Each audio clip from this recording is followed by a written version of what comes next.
Olá, você está no Átomo Quântico. Hoje conversaremos sobre o caso Will Smith e Chris Rock.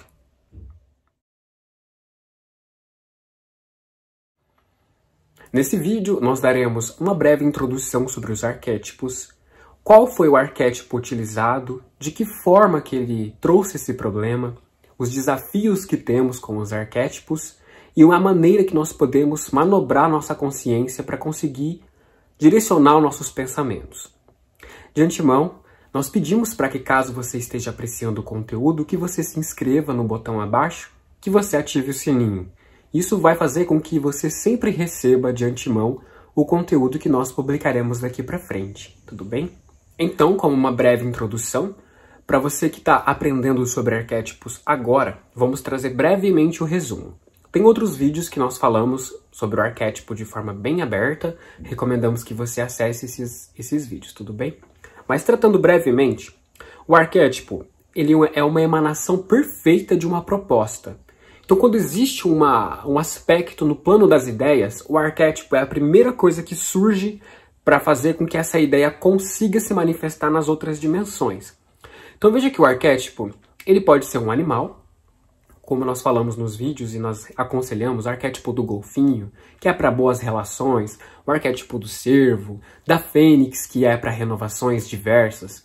Veja que cada arquétipo tem uma ideia, alguma coisa que está por trás dele. Então, da mesma forma que ele pode ser um animal, ele pode ser um indivíduo que já viveu, que está vivendo ou que viverá, assim também como pode ser um lugar, uma praia, a natureza, uma floresta, um planeta. Então veja que tudo que existe uma proposta que está atrás daquilo que existe. Tá ficando um pouco confuso, mas acho que vocês estão entendendo.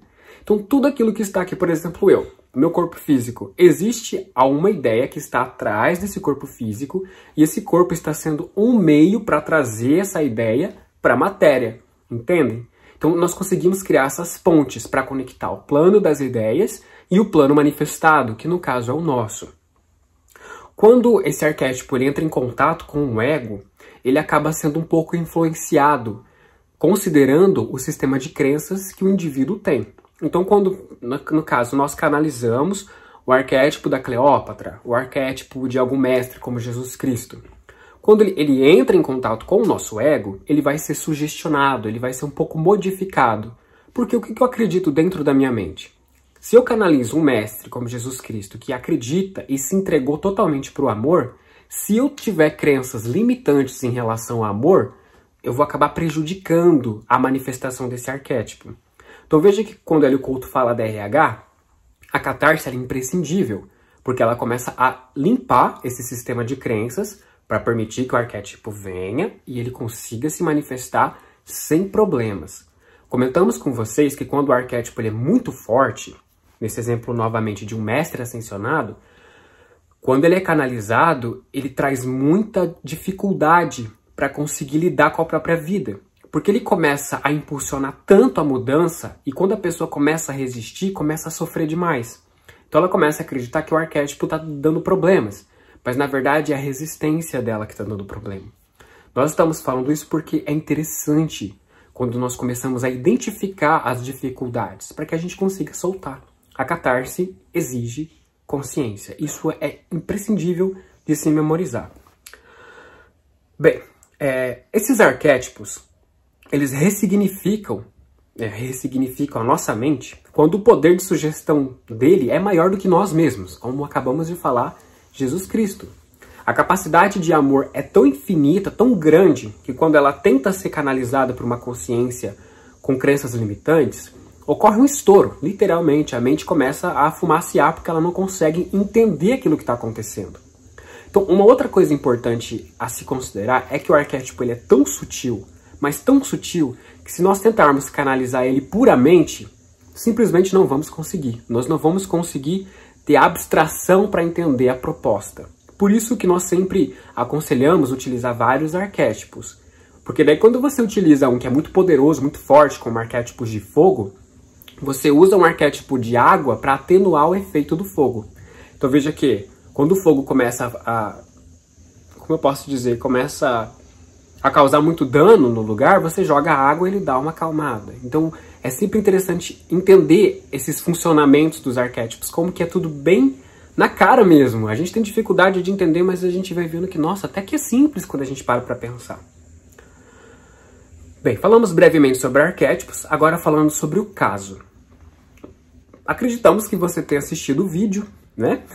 Aqui não vamos trazer o vídeo, mas tentar entender a situação de que Jada Smith, que é a cônjuge do Will Smith, ela sofre com uma enfermidade chamada alopecia areata. Me perdoem se a pronúncia está incorreta. E essa doença, ela ocorre a queda de cabelo. Então o indivíduo começa a perder muito cabelo. Aí teve a celebração do Oscar no dia 23 de março, no mês passado, para quem está assistindo esse vídeo agora, né, de 2022. E Chris Rock, que é um humorista que criou aquela série do Todo Mundo Odeia o Chris, ele acabou fazendo uma brincadeira com a esposa do Will Smith por causa do cabelo dela, zombando da careca dela, que ela deveria usar uma peruca, se não me engano. Diante disso, Will Smith, ele acabou perdendo a paciência. Ele começou a falar palavras com o Chris Rock, começou a gritar. Aí ele levantou e tapeou Chris Rock, deu um soco na cara dele. Esse foi o caso. Agora vamos tentar entender a análise arquetípica que tem por trás do que aconteceu. Um arquétipo que foi muito trazido nesse caso, tentado pelo menos, foi o arquétipo da justiça. Da justiça porque o ator tentou fazer justiça e, em decorrência da atitude dele, vários internautas também tentaram fazer essa justiça. Então veja que é um efeito cascata. Um faz, outros acabam se submetendo à mesma causa e acabam propagando a vibração. De antemão, nós deixamos claro aqui que a questão do assunto, do vídeo, de longe é para julgar a atitude dele. É simplesmente para tentar entender o que aconteceu e que diante da nossa própria vivência que a gente para refletir, para que a gente mantenha a lucidez e consiga manter o controle mental. Essa é a questão, tudo bem? Para quem é fã do Will Smith, já deixamos claro que nós também somos. Bem, existem forças que estão acima das capacidades humanas que direcionam as linhas da existência, como a linha de pensamento, a linha de raciocínio, a linha de aprendizado. Então elas sugestionam e mantêm esse funcionamento do fluxo temporal. Quando um ego, no caso eu, no caso o próprio ator, tenta canalizar um arquétipo de justiça, que foi nesse caso, mas ele tem pouca bagagem para lidar com essa proposta desse arquétipo, ele acaba comprometendo a manifestação desse arquétipo, fazendo justiça com as próprias mãos. Então aqui nós temos muitas frases que são muito utilizadas, como olho por olho, dente por dente, aqui se faz, aqui se paga, a vida tem que pagar mesmo, tem que sofrer mesmo. Então são todas crenças que denotam um sintoma de crença limitante, de que o indivíduo está em um ciclo vicioso, a roda da samsara, o karma, como preferirem, né? Cada um trata de uma forma, mas no fim todos acabam falando da mesma ideia. Mas voltando a essa questão, quando nós falamos da justiça, falando da justiça platônica, que justiça é dar para cada um o que corresponde a ele naquele momento. Veja que esse conceito, nessa frase simples, é muito fácil de nós colocarmos uma interpretação pessoal e deixarmos de entender a essência que existe por trás. Quando alguém diz alguma coisa e nós estamos contaminados pelas crenças limitantes, nós enxergamos aquilo do pior lado. Nós levamos para o lado pessoal, nós dividimos entre quem está certo e quem está errado e nós acabamos deixando de enxergar a verdade. Existe até uma frase que me lembro, que eu achei engraçado. Tava tendo uma discussão entre eu e alguém, e aí chegou um amigo nosso e falou assim, olha, eu não lembro qual foi a circunstância, mas eu lembro que ele disse assim, toda história tem 3 lados, a minha, a sua e a verdade. Eu pensei, bom, aquilo de fato faz sentido, porque realmente nós enxergamos apenas aquilo que nos interessa, normalmente. Nós deixamos de ter empatia pelo outro, deixamos de entender os motivos do outro. E isso gera problemas, que nós vamos falar daqui a pouquinho. Veja que quando falamos de justiça divina, arquetípica, sabemos que ninguém fica impune de nada. Existe a causa e efeito para provar que isso acontece. Vem até a questão da Bíblia, que a semeadura é opcional, mas a colheita é obrigatória. significa que tudo que for plantado será colhido em um momento ou outro. Então, nesse caso, quando nós fazemos justiça com as próprias mãos, se analisarmos bem a intenção que existe por trás, é uma afronta à vontade divina. Porque se o indivíduo me faz mal e eu tento puni-lo por mim mesmo, eu desacredito em um funcionamento cósmico. Eu desacredito que Deus é onipresente, é onisciente, é onitudo. Eu acredito que eu tenho que trazer para ele a justiça. Então veja que essa é uma visão limitante. Como falamos, não é em detrimento à imagem de ninguém. Todos nós estamos sujeitos a isso. O desafio. Dentre os desafios que temos, pontuamos 2 que são os mais cruciais. O primeiro deles é julgar. Um dos procedimentos mais recorrentes da sociedade é julgar. É importante nós refletirmos sobre o efeito da projeção nesses casos para evitar julgar. Então, por exemplo, tem o princípio do universo que diz que existe a projeção. Tudo aquilo que eu vejo no outro significa que eu guardo dentro de mim. Como que eu posso apontar o dedo para um defeito? Significa que eu reconheço. Então quer dizer que ele está presente em mim. Quando nós começamos a acreditar nisso de verdade, nós começamos a entender que todos somos sujeitos a tudo. É um dos efeitos de infinita possibilidade. Tudo está aberto. Somos sujeitos a tudo. Também entramos na Bíblia. Tudo é permitido, mas nem tudo me convém. Então nós temos que manter a lucidez diante do que acontece. Um outro fator é o preconceito. Quando temos dificuldade de compreender os motivos de alguém, nós acabamos julgando aquilo que ele fez sem permitir que a empatia emerja no nosso coração. Então, no caso, o que aconteceu com o Will Smith e o Chris Rock, dá para entender o que aconteceu, em virtude da enfermidade da esposa dele, da situação que estava acontecendo. Veja que não justifica o soco, mas explica por que aconteceu aquilo. Isso até nos lembra uma questão interessante, que quando a gente começa a estudar essas coisas, a gente vai vendo que a vida é muito didática, que ela vai dando exemplos. Teve um tempo que eu trabalhava no supermercado e tinha momentos que eu tinha que empilhar as latinhas de refrigerante e as garrafas de vidro. E teve um dia que eu fui empilhar a garrafa de vidro e ela estava toda torta e eu não percebi. Aí quando eu fui encaixar a garrafa lá, caiu. Não quebrou, para minha sorte divina, como se fala, mas naquele momento eu parei para pensar no que tinha acontecido. Se você analisar uma questão interessante, vamos supor que a garrafa tivesse sido quebrada. Normalmente as pessoas iam acreditar que a culpa foi minha. Ah, foi o Eduardo que derrubou a garrafa, ele tem que pagar. Mas se nós pararmos para analisar o todo, quem foi que bagunçou a prateleira? Então nós vemos que há um emaranhamento. Todos somos responsáveis pelo que acontece. Mas é só aquele que a bomba estoura na mão é que é culpado. Então entra aquela distinção da responsabilidade e da culpa. Will Smith não é culpado por ter dado um soco, mas ele é responsável pela atitude dele. Chris Rock não é uma vítima de ter recebido um soco. Ele é responsável pela semeadura que ele plantou. Então veja que é tudo uma consequência. E quando começamos a entender esse padrão da justiça, nós começamos a ver que realmente o que nos resta fazer é viver da melhor maneira que pudermos e apreciar e aprender o que a vida tem para ensinar. Existe até um outro conto que casa muito com esse exemplo do que aconteceu, do caso do soco, né?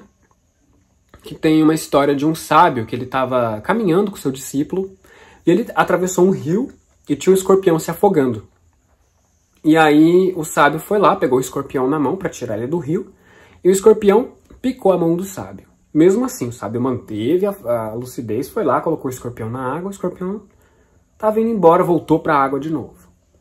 Aí o sábio tornou a ir lá, tirou o escorpião da água com a mão, o escorpião tornou a picar ele de novo. E aconteceu isso umas 3 vezes.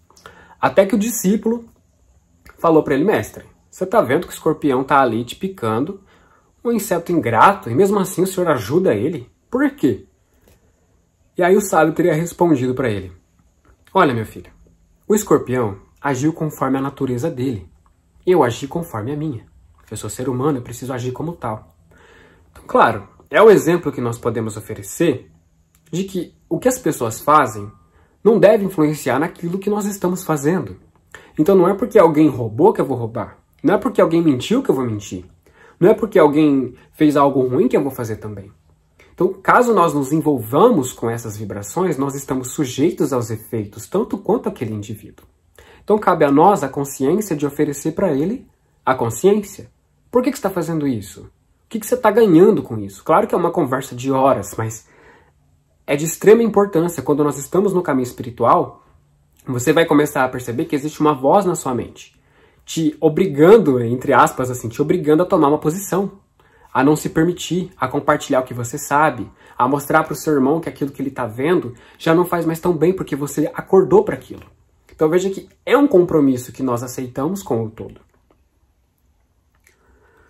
Bem, a questão da reflexão.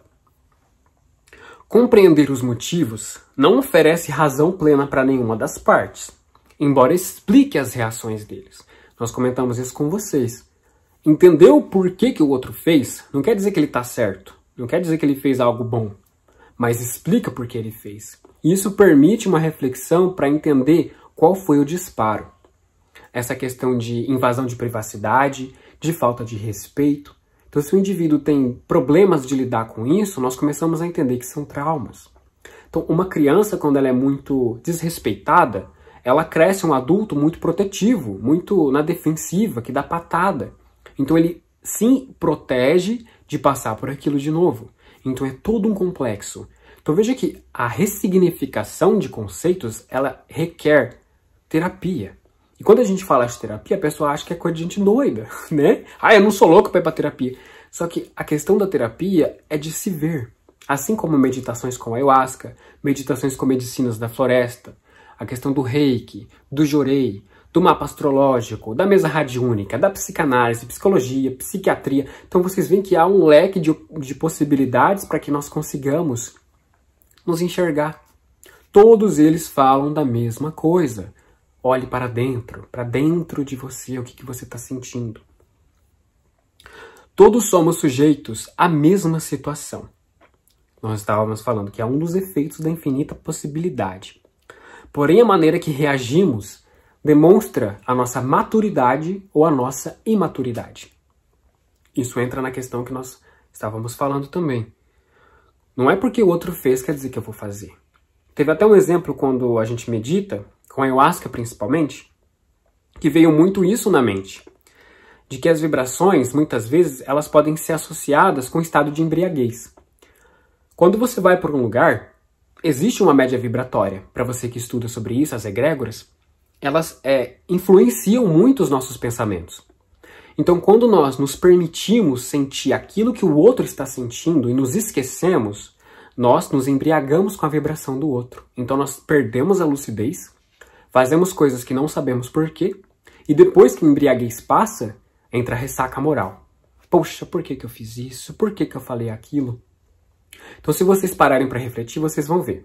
Quando vocês estão perto de alguém que quer que vocês façam o que elas querem, te vem uma vontade de fazer aquilo. Ah, eu vou fazer aquilo mesmo, acho que essa pessoa tá certa. Quando você se afasta dela, você percebe que aquilo passa. A sua vontade já não é tão grande assim. Quando o dia vira que você acorda, você fala, nossa, não era o que eu queria ter feito. Ou então, ainda bem que eu não fiz, porque eu acho que eu realmente não queria. Então você vê que nós somos sugestionáveis, mas nós temos que manter a nossa compostura. É prudente manter a sobriedade sem nos embriagar com o denso.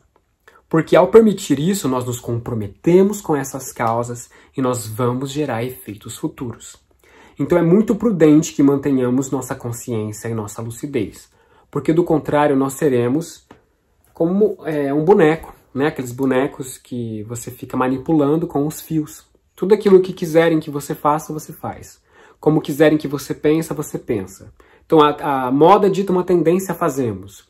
Eles dizem que tem que ser rico, que tem que ter essa questão. Então, assim, não vamos entrar nesse mérito agora, mas a sociedade está cheia de expectativas em cima de nós. E nós, pela busca da aceitação, que é um instinto totalmente compreensível, nós nos submetemos a isso. Então, veja, galera, é complicado, não é verdade? Bom, diz pra nós o que vocês acharam, se vocês ficaram com alguma dúvida, se vocês têm alguma pergunta. Comenta pra gente o que você achou desse caso, se você concorda, se você não concorda, se você tá do lado de alguém. O que vocês acharam? Nós estamos ansiosos para saber. De antemão, nós agradecemos novamente por vocês estarem sempre com a gente. Tudo bem? Até a próxima!